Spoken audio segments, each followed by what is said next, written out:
दोस्तों हमें आज की कक्षा में राशियों से शुरू करना था और हमने पीछे सारे परिचय वगैरह देख लिए थे। सारी कुंडली को देखना है, कैसे क्या करना है, ये सारी चीज़ें हमने सीख ली थी। अब आज हम राशियों के परिचय के लिए आगे बढ़ेंगे। तो इसी के क्रम में ज्योतिष संवाद के जो हमारा कोर्स चल रहा है, वैदिक ज्योतिष कोर्स, इसमें आप सभी का स्वागत है। और आज हम देखेंगे कि राशियों की उत्पत्ति कैसे हुई। तो देखिए, एक्चुअल में जो राशियां हैं उनकी उत्पत्ति यूं ही नहीं हो गई कि किसी ने उठाया और राशि नाम दे दिया और उत्पत्ति हो गई। एक्चुअल में देखिए, राशि का उपयोग क्या होता है या राशि क्यों कहा जाता है। तो राशि शब्द जो है और राशि का अर्थ होता है समूह या ढेर, यानी ग्रुप कह लीजिए आप या क्लस्टर कह लीजिए। ठीक है, ठीक। तो राशि को कहते हैं किसी चीज का समूह या उसका ढेर। तो आखिर राशि किन चीजों का ढेर है। तो देखिए, सूर्य का एक आभासी पथ है। ठीक, सूर्य का एक आभासी पथ है, सूर्य जिसमें परिभ्रमण करता है। उस आभासी पथ का ऑब्जर्वेशन करने पर हमारे ऋषि मुनियों ने पाया कि सूर्य एक महीने में एक नियत दूरी चल रहा है और एक वर्ष में पूरा परिभ्रमण कर रहा है, जिसको हम एक वर्ष 300 जो है 65 दिन में देखते हैं। और पूरा परिभ्रमण कोई भी वृत्त का हो, जैसे ये सन है, देख लीजिए आप एक बार। ठीक, ये पूरा परिभ्रमण जो होगा, ये पूरा परिभ्रमण कोई भी सर्कल बनेगा तो हमेशा कितने का बनेगा, 360 डिग्री का बनेगा, 360 डिग्री का बनेगा। और उन्होंने यह देखा कि जो सूर्य है वो नियति एक महीने में जितनी दूरी चल रहा है, यानी एक महीने में सूर्य यहां से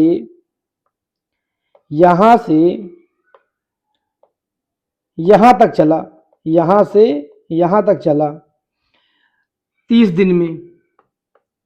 तो उन्होंने देखा कि जो ये 30 दिन में या एक महीने में सूर्य चल रहा है, उसमें एक पैटर्न बन रहा है। और वो जो पैटर्न बन रहा है, वो बन रहा है ग्रुप ऑफ स्टार्स का। किसका बन रहा है, ग्रुप ऑफ स्टार्स का बन रहा है। यानी उन्होंने क्या कहा कि जो राशि है वो किस चीज की राशि है या किस चीज का समूह है। उन्होंने कहा कि ग्रुप ऑफ स्टार्स, यानी राशि जो है वो कहीं ना कहीं ग्रुप ऑफ स्टार है। स्टार क्या है, ये आपके नक्षत्र हैं। और इन स्टार्स पे एक आकृति बन की आभासी उन्होंने आकृति भी देखी, और उस आकृति का नेचर भी उनको प्रतीत हुआ। ये आभासी है, देख लीजिए।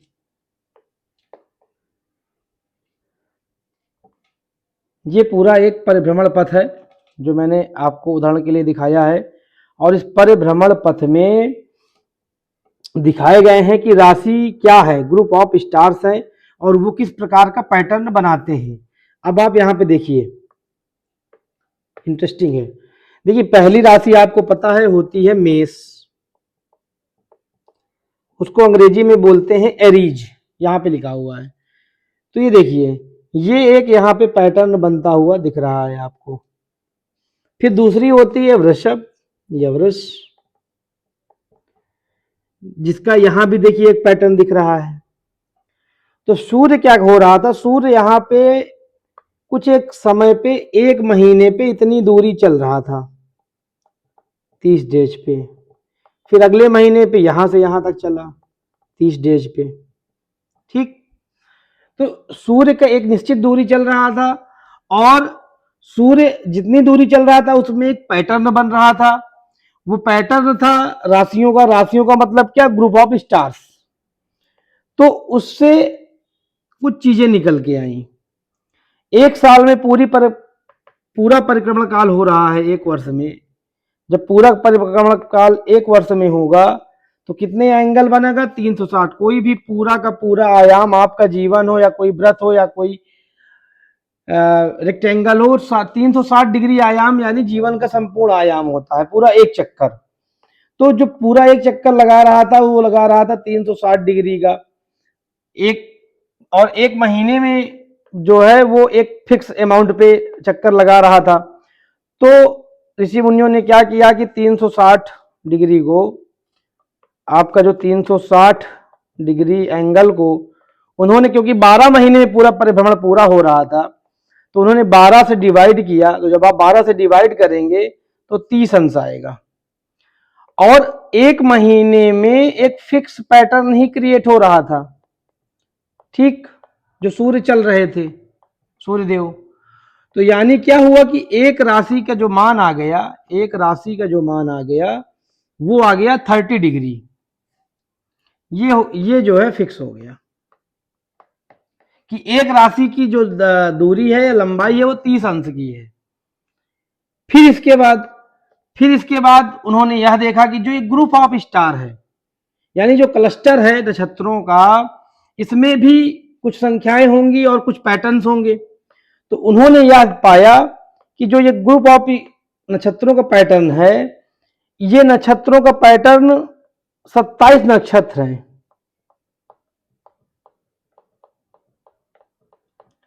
और ये 27 नक्षत्र भी उसी 360 डिग्री के अंतर आते हैं। तो उन्होंने क्या किया, 360 डिग्री में 27 का डिवाइड कर दिया, क्योंकि वहां पे राशियों में 12 थे और उन 12 के अंदर 27 समाहित थे क्लस्टर नक्षत्रों के, ठीक। तो इन्होंने क्या किया कि 327 में जब किया तो एक नक्षत्र की जो वैल्यू आ गई, एक नक्षत्र की जो वैल्यू आई वो आई 13 डिग्री 2 मिनट, ठीक। ये दो चीज आपको ध्यान में रखना है कि एक राशि की जो वैल्यू है कितनी है, 30 डिग्री है, और एक नक्षत्र की जो डिग्री है वो है आपकी 13.2 डिग्री। अब आप यहां पे देखिए, इस तस्वीर को देखिए, ठीक है। तो इस तस्वीर पे ये दिखाया गया है कि जो उन्होंने सूर्य का परिभ्रमण काल पाया, वो परिभ्रमण एक फिक्स समय पे हो रहा है और कुछ साल में वो फिक्स समय बढ़ जा रहा है। जैसे आपको जब हम आगे पढ़ाएंगे तो दो प्रकार की चीजें पढ़ाएंगे, आयन को पढ़ाएंगे। तो यहां पे एक होता है शायन और एक होता है निर्यन, ठीक। ये वेस्टर्न और अपने देश की एस्ट्रोलॉजी का थोड़ा सा डिफरेंस है। तो उसमें लगभग एक महीने का अंतर आ जाता है। तो इस चीज पे भी हमें ज्यादा नहीं है, बस मोटा मोटा देख लेना है कि सन कौन सी राशि में कहां पे प्रवेश करता है। आपको पता है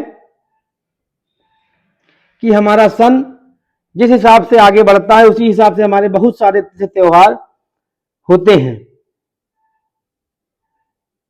जैसे कि मकर संक्रांति हम मनाते हैं जनवरी में, देखिए जनवरी आ गया ये, और जनवरी में देखिए ये जनवरी में सूर्य मकर राशि में होते हैं, इसीलिए मकर राशि में प्रवेश करते हैं, तभी मकर संक्रांति मनाई जाती है जनवरी में, ठीक है। तो ये कुछ इंटरेस्टिंग चीजें थी जो आपको दिखानी थी। अब हम चलते हैं, जो हमने आपको बताया कि ग्रुप ऑफ क्लस्टर क्या है एक्चुअल में। देखिए ये एक चार्ट है, ठीक है, और ये सन है। अब सन क्या कर रहा है यहां पर, सन यहां पर एक राशि जब चलेगा, मान लीजिए मेष राशि यहां से चलता है और यहां से चल के यहां तक जाता है, तो इसमें 3 नक्षत्र आ जाते हैं। देखिए एक ये है, एक ये है और एक ये है, यानी अश्विनी, भरणी और कृतिका का छोटा सा हिस्सा। तो एक राशि एक महीने में सूर्य चलता है और उस राशि की वैल्यू होती है 30 डिग्री, जिसमें नक्षत्र शामिल होते हैं 13.2 डिग्री के, ठीक। ये हमें याद रखना है और मैं उम्मीद करता हूं कि आपको ये चीजें क्लियर हो गई होंगी। अगर क्लियर नहीं हुई है तो आप कमेंट या ग्रुप के माध्यम से बताइएगा, फिर और चीज़ों को स्पष्ट करेंगे। अब देखिए हम यहाँ पे पढ़ते हैं, राशियों को पढ़ने जा रहे हैं, तो राशियों के कुछ वर्गीकरण हमें ध्यान में रखने पड़ते हैं जो फैक्ट रूप में आपको जरूरी है। तो हमें पहले वर्गीकरण में देखना है कि राशियों को हम किन वर्गीकरण में बांटते हैं। तो राशियों के वर्गीकरण जो आप करोगे उसको आप 3D पे करिए। 3D मतलब 3 डायमेंशन, ठीक है, 3 डायमेंशन यानी 3 आयाम पे उनके गुणधर्म को बांटिए। कौन कौन से गुणधर्म है? देखिए पहला जो है उनका तत्व के आधार पे बांटिए, एलिमेंट्स, ठीक है, कि वो ऊर्जा किस एलिमेंट से बनी हुई है, किस राशि की ऊर्जा किस एलिमेंट से बनी हुई है। यह ग्रहों पे भी लागू होता है एलिमेंट्स। तो यहाँ पे हम राशि पढ़े तो राशि देखेंगे कि कौन सी राशि किस एलिमेंट से बनी हुई है। यानी कौन कौन से एलिमेंट होते हैं? अग्नि होती है, पृथ्वी होती है, वायु और जल। ब्रह्मांड में जो 5 तत्व पाए जाते हैं उसमें एक ये भी पाया जाता है, आकाश। आकाश, लेकिन आकाश एलिमेंट को हम ज्योतिष में इसलिए काउंट नहीं करते कि हर एक एलिमेंट में, वो अग्नि हो या पृथ्वी हो, वायु हो, जल हो, इन चारों एलिमेंट में आकाश मौजूद रहता है। आकाश एलिमेंट हर एक एलिमेंट में पहले से विद्यमान है, इसलिए उसको अलग से कंसीडर नहीं किया जाता। तो हमने जो ज्योतिषीय आधार पे 4 राशियों को बांटा, वो अग्नि, पृथ्वी, वायु, जल 4 तत्वों पे बांटा हुआ है। तो इनको हम देखेंगे एक तत्वों के आधार पर, दूसरा हम देखेंगे गुण के आधार पर, ठीक। गुण के आधार पर क्या देखेंगे? इसमें हम देखेंगे चर स्थिर द्विस्वभाव, चर स्थिर द्विस्वभाव। इसमें हम देखेंगे कफ वात पित्त स्वभाव, ठीक। इसमें हम देखेंगे क्रूर कौन सी राशियां होती हैं, सौम्य राशियां कौन सी होती हैं, ठीक। ये प्रमुख होती हैं। बाकी देखिए राशियों के वर्गीकरण अलग अलग विद्वानों ने अलग अलग दिया, निष्फल राशियां, फलदायी राशियां, ठीक है, चर राशियां, अचर राशियां। तो उन सब का यूज हमारे में नहीं है ना, तो इतनी जो है आवश्यकता है। प्रमुख जो वर्गीकरण है हम ये जो है 3 डायमेंशन पे करेंगे। अब इसके बाद तीसरा डायमेंशन कौन सा है? तीसरा डायमेंशन है आपका जेंडर, यानी जेंडर लिंग के आधार पर। क्योंकि जब कभी निर्धारण करना होता है भाई बहन का, पुत्र संतति का, पुत्र पुत्री संततियों का, संतानों का, तो यहाँ पे आवश्यकता पड़ती है। तो इस पे हम करेंगे लिंग पे 2 तरह से, एक स्त्री एंड दूसरा हम करेंगे पुरुष। लिंग के आधार पे स्त्रीलिंग पुल्लिंग कह लीजिए, स्त्री पुरुष कह लीजिए। और इसको हम दूसरे नजरिए से ये भी करेंगे, एक्टिव एनर्जी है ये, और ये रिसेप्टिव एनर्जी है, ठीक है, ग्राही यानी, ठीक। तो इनका हम अध्ययन करेंगे। तो चलिए हम जो है 3 डायमेंशन पे वर्गीकरण पे जल्दी से बात कर लेते हैं, फिर हम आगे बढ़ेंगे। तो देखिए सबसे पहले देखिए नंबर 1, अग्नि तत्व राशियां कौन कौन सी हैं।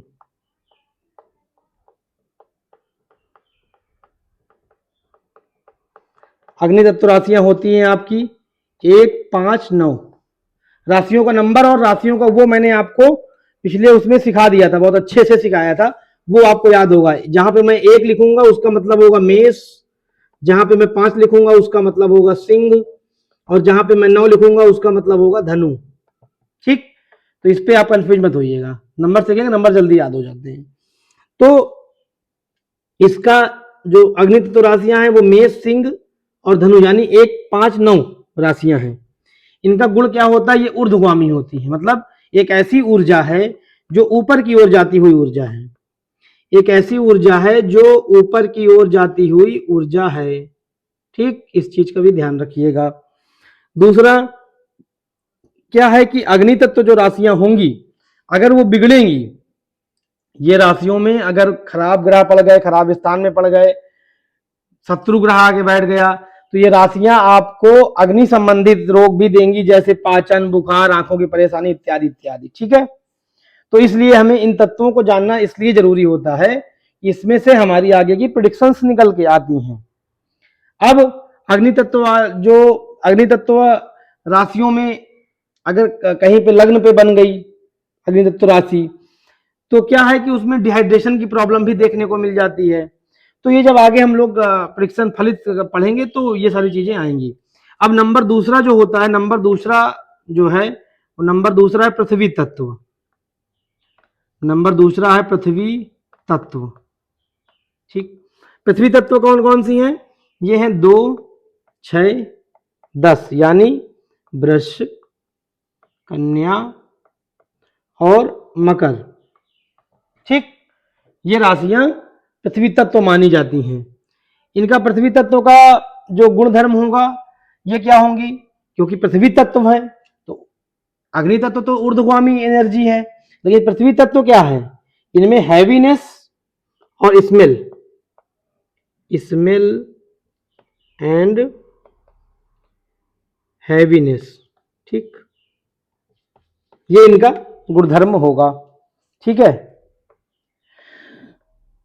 इनके डिस्टर्ब होने से क्या होता है? इनके डिस्टर्ब होने से अधिकतर हड्डियों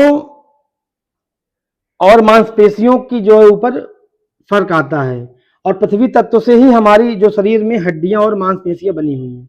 देखिए, जिस संसार में जितने भी कोई भी चीज है वो पंच तत्वों से निर्माण हुई है। जैसे आप अगर पेड़ देखेंगे तो उसमें भी 5 तत्व हैं, लेकिन किसी चीज की बहुलता है, किसी चीज की न्यूनता है, जिससे वो पेड़ है। हमारे शरीर के अंदर क्या है? 70% पानी है, हमारे अंदर शरीर के अंदर भी पंच तत्व हैं, लेकिन उनका संतुलन जिस प्रकार से बनाया गया है उसके वजह से हम इंसान हैं। तो दुनिया की हर एक जो इस चीज है वो पंच तत्व से बनी है। ऐसे ही जो पृथ्वी तत्व है, पृथ्वी तत्व से मैंने आपको बताया कि आपका डाइजेशन, दृष्टि इत्यादि वगैरह की चीजें होती हैं, आंखों की रोशनी वगैरह है, और जो पृथ्वी तत्व है उससे आपकी बॉडी की हड्डियां और मांसपेशियां इफेक्ट डालती हैं। ठीक है, चलिए अब आगे तीसरा तत्व हम देखते हैं। तीसरा तत्व है आपका वायु तत्व। वायु तत्व, अब वायु तत्व राशियां कौन कौन सी हैं? ये हैं 3, 7, 11, यानी मिथुन, तुला, कुंभ। ठीक, अब वायु तत्व जो राशि होती है, इसका गुणधर्म क्या है? इसकी गुणधर्म चंचलता। वायु कैसी होती है? चंचल होती है। ठीक है, क्या करती है? रूखापन ये भी लाती है। जब ज्यादा हवा चलती है तो क्या होता है कि आपके चेहरे और होंठ वगैरह सूखने लगते हैं, रूखे होने लगते हैं। ठीक, ये किसको कंट्रोल करती है बॉडी में? ये बॉडी में कंट्रोल करेगी आपके नर्वस सिस्टम को, नर्वस सिस्टम को। ठीक है, ठीक, तो ये आप जो है नोट करते जाइए। अब अगला जब हम देखेंगे 4 नंबर, तो जल तत्व राशि आएगी। जल तत्व आएगा। जल तत्व में कौन कौन सा आएगा? 4, 8, 12, यानी कर्क, वृश्चिक, कर्क, वृश्चिक और मीन। ये 3 राशियां कौन सी हैं? ये जल तत्व राशियां हैं। इनका गुणधर्म क्या है? इनका गुणधर्म है शीतलता और गीलापन। ऑब्वियस सी बात है, शीतलता होगी जल तत्व है तो, और गीलापन होगा। ठीक है, शरीर के जो हमारे 70% है वो पानी ही है, जो खून और लिम्फ मिलके बनता है। ठीक, तो ये जो है हमने तत्व के रूप में राशियों को देखा। अब हम जो है गुण के रूप में राशियों को देखना चाहेंगे। ठीक है, तो चलिए गुण के रूप में जब देखते हैं हम,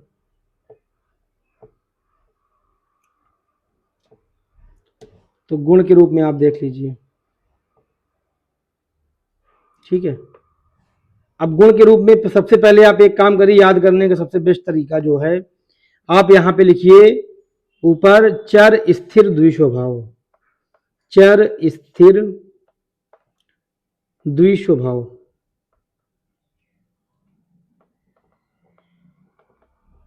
ठीक, ये गुण एक हो गए, और एक गुण हो गए क्रूर और सौम्य। ठीक है, अब यहां पे ऐसे लिखिए 1 2 3 4 5 6 7 8 9 10 11 12, यानी कि चर स्थिर दो स्वभाव राशियां कैसी हैं? ये सीधा सीधा पैटर्न है। पहली राशि चर, दूसरी स्थिर, तीसरी राशि द्विस्वभाव, यानी मेष, वृष, मिथुन। फिर इसके बाद मिथुन के बाद कौन सी राशि आएगी? 4 नंबर, 4 फिर से चर हो जाएगी, 5वीं फिर से स्थिर हो जाएगी, 6वीं फिर से द्विस्वभाव हो जाएगी, यानी कर्क, सिंह, कन्या। अब कन्या द्विस्वभाव हो गई, कन्या के बाद फिर कौन सी आएगी? तुला। तुला फिर कौन सी हो जाएगी? चर हो जाएगी। तो तुला, वृश्चिक, धनु। अब धनु के बाद फिर से वही पैटर्न, मकर, कुंभ, मीन।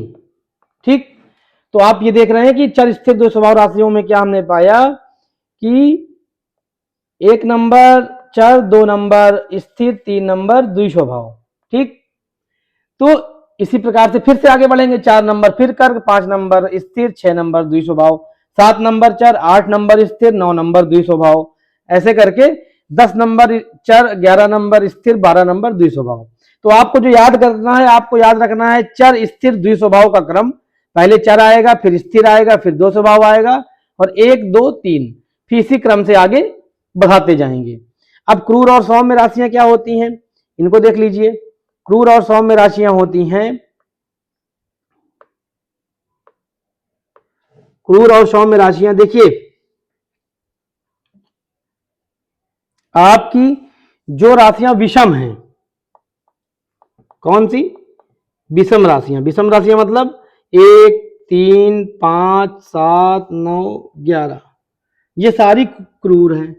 और जो सम राशियां हैं, सम संख्या वाली, यानी 2 4 6 8 10, ये सभी सौम्य राशियां हैं। ये नाम आप इनके जानते ही हैं, मेष, वृष, मिथुन, कर्क, है, ये सब आपको पता है। ठीक, तो ये हमने इनके गुण स्वभाव को देख लिया। अब गुण स्वभाव के बाद हम आते हैं जेंडर्स पे। ठीक, जेंडर्स पे आते हैं। जेंडर के साथ साथ हमें देखना है कफ, वात, पित्त अभी गुण में रह गया है ना। चलिए, तो उसके लिए भी हम क्या करेंगे? 1 5 9, 1 5 9, 2 6 10, 3 7 11, 4 8 12। जो हमारी कुंडली होती है, कुंडली के त्रिक भाव होते हैं। इन पे हम डिटेल से बहुत अच्छी तरीके से इसको हम आगे चल के देखेंगे, त्रिक भाव ही क्यों होते हैं, क्यों इनको ही संबंध आपस में सेम सेम बनता है। 1 5 9 ही क्यों सेम सेम तत्व के हैं, 2 6 10 ही क्यों सेम सेम तत्वों के हैं, ये सब हम आगे देखेंगे। अभी हम मोटा मोटा वर्गीकरण पढ़ रहे हैं, तो इसको देख लेते हैं। तो 1 5 9 जो है, ये पितृ प्रधान राशियां हैं। ठीक है, 2 6 10 ये वात प्रधान राशियां हैं। 3 7 11 ये त्रिदोषात्मक हैं, ये त्रिदोषात्मक हैं। ठीक है, और 4 8 12 ये कफात्मक प्रवृत्ति की राशियां हैं। ठीक, ये आप लिख लीजिएगा। 1 5 9 का मतलब वही है, मेष, सिंह, धनु। 2 6 10 का मतलब वृषभ, कन्या और मकर। 4 8 12 का मतलब कर्क, वृश्चिक, मीन। ठीक है, तो ज्यादा टाइम न लगे इसलिए हम नंबर से लिख रहे हैं, और वो याद करने में भी आसान हो जाता है। ठीक, अब हमने राशियों के सारे गुणधर्म और वो सारी चीजें देख ली हैं। ठीक, अब हम बात कर लेते हैं, एलिमेंट्स हो गए। अब हमारी जो पहली राशि शुरू हो जाएगी, मेष राशि शुरू होगी। अब हम पहली राशि पढ़ना शुरू करेंगे, जो है मेष राशि।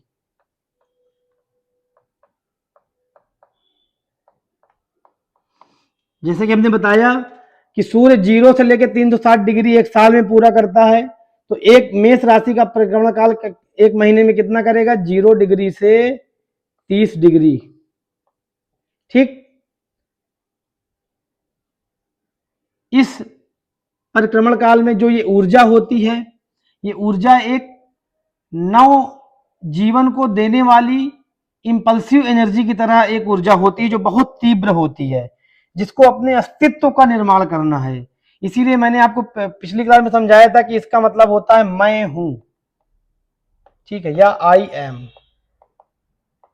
इसकी एनर्जी को समझना है तो ये एनर्जी है आई एम, मैं हूं, अपने अस्तित्व को संभालने वाली। 0 से 1 तक ले जाने के लिए जो ऊर्जा की आवश्यकता होती है वो है मेष राशि की ऊर्जा। ठीक, ये अग्नि तत्व राशि है, अग्नि तत्व प्रधान है, अभी हमने पिछले पढ़ा था। ठीक है, क्रूर राशि में आती है ये। ठीक, तो ये जो मेष राशि है इसका जो सिंबल है, इसका सिंबल क्या है? इसका सिंबल है मेढ़ा, मेढ़ा का सिर। ठीक है, एक जानवर होता है, आपने देखा होगा कि मेढ़ा की कई सारी वीडियो देखी होंगी, पीछे जाता है फिर आगे धक्का देता है, सिर से धक्का मारता रहता है, इतनी एनर्जी होती है क्योंकि उसको उत्तरोत्तर आगे बढ़ते रहना है। इसीलिए ये कौन सी राशि है? इसीलिए ये चर स्वभाव की राशि है, चलायमान। ठीक, क्योंकि मेढ़ा को उत्तरोत्तर आगे बढ़ना है, 0 से 1 की जर्नी तय करनी है, मैं हूं, अपने अस्तित्व को स्थापित करना है। इस राशि में सूर्य देव उच्च के होते हैं। इस राशि में कौन सा ग्रह उच्च का होगा? सूर्य जो है उच्च के होंगे और शनि नीच के होंगे। उसका विशेष कारण क्या है? उसका विशेष कारण यह है कि सूर्य एक राजा है और राजा को एक ऐसी ऊर्जा की आवश्यकता होती है जहां पे वो अपने साम्राज्य को स्थापना कर सके, और किसी चीज को बनाने के लिए, किसी के नव निर्माण के लिए जो सबसे बेस्ट एनर्जी होती है वो होती है आई एम, यानी मेष राशि की ऊर्जा। ठीक, तो इसलिए सूर्य यहां पे अपने, कोई भी राजा होगा यदि वो अपने साम्राज्य का एक न्यू कोई इंफ्रा नया बनाता है, अपने साम्राज्य को स्थापित करता है, तो वो सबसे उच्च कोटि का राजा कहलाता है। तो इसीलिए यहाँ पे मेष राशि में सूर्य उच्च के हो जाते हैं। शनि नीच के क्यों हो जाते हैं? क्योंकि जो आई एम वाली ऊर्जा है, जैसे छोटा बच्चा, एक नवजात शिशु की जो ऊर्जा होती है, उसको अगर भूख लगी है तो वो अपने माँ से स्तनपान के लिए जिद करेगा ही करेगा। उसमें वो कुछ भी नहीं सोचेगा कि इस समय क्या अनुशासन है, क्या डिसिप्लिन है, मेरी माँ सो रही है कि मेरी माँ जग रही है, कौन डिस्टर्ब होगा, कौन डिस्टर्ब नहीं होगा। उस ऊर्जा को खाली अपना अस्तित्व दिख रहा है, मैं हूं और मुझे ये चाहिए। ठीक, तो शनि क्या है? शनि अनुशासन है, शनि डिसिप्लिन है, और अनुशासन और अराजक ऊर्जा कभी भी एक सांचे में ढल नहीं सकते, क्योंकि अगर आप अनुशासन में रहेंगे तो ऊर्जा अराजक नहीं रह सकती है, और अगर ऊर्जा अराजक है तो अनुशासन बिगड़ेगा ही। जो छोटा बच्चा होगा 0 से 3 वर्ष का, उसको आप अनुशासन नहीं सिखा सकते, क्योंकि उसकी ऊर्जा मेष वाली ऊर्जा है, अभी उसका जीवन उत्पत्ति हुआ है, मैं हूं की वो संकल्पना पे आगे बढ़ रहा है। तो इसलिए शनि यहाँ पे नीच के हो जाते हैं और सूर्य यहाँ पे उच्च के होते हैं। मेष राशि का जो व्यक्ति होगा वो काफी एनर्जेटिक होता है, अपने कार्य को करने में भी जल्दबाजी करता है, और जैसे मैंने आपको बताया कि सूर्य या कोई भी ग्रह जब मेष राशि में जाएगा तो उसकी ऊर्जा इंटेंस हो जाती है। तो अब जैसे राशि हमने क्या समझा कि राशि एक समूह है नक्षत्रों का, तो अब एक इसको एक प्रकार से आप इस प्रकार देखिए कि 30 एक डिब्बा है, एक बॉक्स है आपके पास, जिसपे जगह है 30 डिग्री की। ठीक, और उसके में आपको उन स्टार्स को फिल करना है, जिन स्टार्स की दूरी है 13.22 डिग्री की, इनको आपको फिल करना है। इन स्टार्स पे एक और भी आपको छूट है कि इनके 4 हिस्से हो जाते हैं। ये स्टार्स 4 हिस्से पे एक दूसरे से जुड़े होते हैं।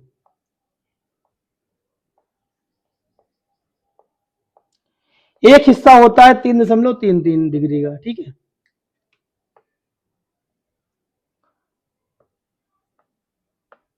तो आप किस प्रकार से फिट करेंगे इन्हें? तो ये जो ये पूरी जो बॉक्स है ऊपर वाला, ये आपकी राशि है, ठीक, और ये आपके नक्षत्र हैं। ये आपकी राशि है, ये आपके नक्षत्र हैं, ठीक। अब इनको एक राशि में, क्योंकि ग्रुप ऑफ स्टार्स होते हैं, तो एक राशि में 2 या 2 से अधिक नक्षत्र आते हैं। तो कैसे आते हैं देखिए, इसके लिए हम देख लेते हैं कि ये जो पहला नक्षत्र होगा, ठीक, ये तो पूरी तरीके से फिट हो जाएगा। ये जो नक्षत्र है ये तो पूरी तरीके से फिट हो जाएगा, क्योंकि 30 यहां पे 30 डिग्री की जगह ये 13 डिग्री का ही है। ये भी पूरी तरीके से फिट हो जाएगा, क्योंकि 30 डिग्री की जगह है, 13 डिग्री पहले से फिट हो चुका है। 13 दूनी 26 और 0.4 हो जाएगा। अब इसमें थोड़ी सी जगह बचेगी, जो लगभग 3 डिग्री की होगी जगह, 3 डिग्री समथिंग की, ठीक है। अब ये जो तीसरा नक्षत्र है ये पूरा फिट नहीं होगा, तो क्या होगा ये, क्योंकि ये 4 पार्टों में होता है एक नक्षत्र, तो एक पार्ट ये है, एक पार्ट ये है, एक पार्ट ये है, एक पार्ट ये है। तो जो इसका एक पार्ट है वो 3 डिग्री समथिंग का है, ठीक है। तो ये क्या होगा, ये यहां पे फिट हो जाएगा।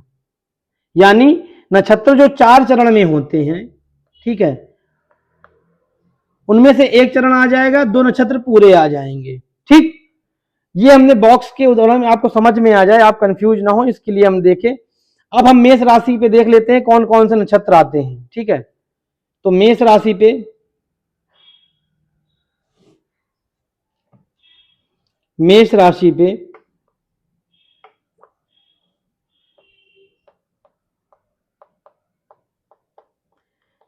कोई भी व्यक्ति है मेष राशि में उसका जन्म होता है या मेष लगन में जन्म होता है, उन तीनों आदमी का स्वभाव अलग अलग हो सकता है, ठीक। इसीलिए हमारी राशिफल फेल हो जाते हैं कि वो लागू नहीं होते, बस वो ठीक है, वो इंजॉयमेंट के लिए अच्छे हैं। उसका कारण क्या होता है कि वो राशि तो एक ही थी, लेकिन जो राशि के अंदर शक्ति है, जो एनर्जी है, जो नर्व सिस्टम है, वो नक्षत्रों का होता है। कोई भी ग्रह राशि के द्वारा अपना एनवायरमेंट प्रदान लेता है। कोई भी ग्रह उस प्रकार एक्ट करेगा जैसी राशि में जाएगा, क्योंकि राशि उसको एनवायरमेंट देगी, लेकिन वो एनवायरमेंट किस प्रकार का देगी ये डिसाइड करते हैं नक्षत्र। तो मेष राशि में 3 नक्षत्र आते हैं। नंबर 1 अश्विनी नक्षत्र आता है,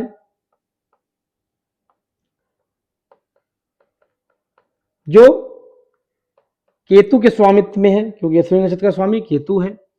दूसरा होता है भरणी, एंड तीसरा होता है कृतिका, ठीक।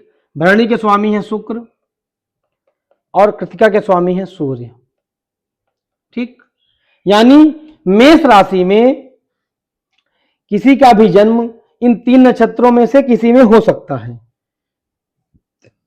मेष राशि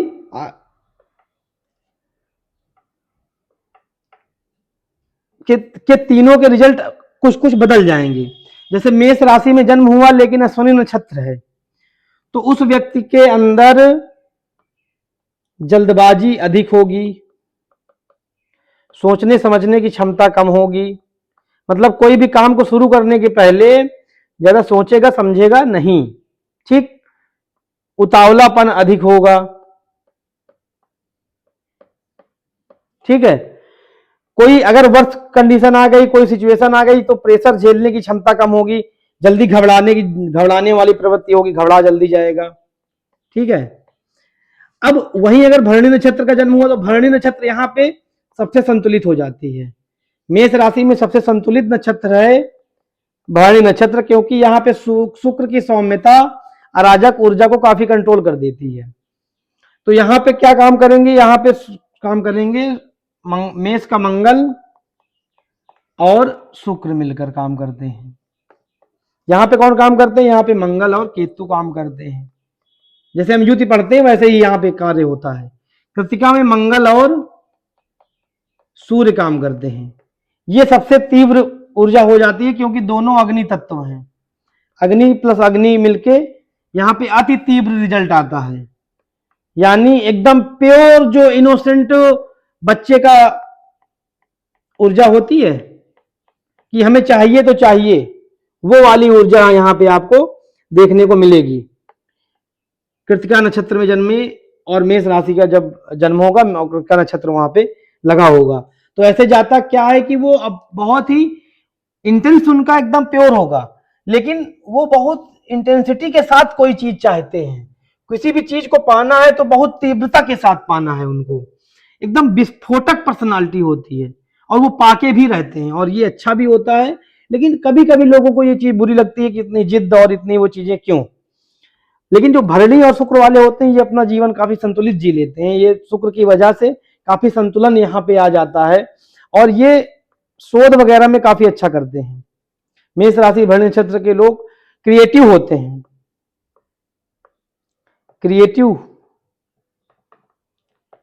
क्रिएटिव काफी क्रिएटिव होते हैं ये लोग, ठीक है।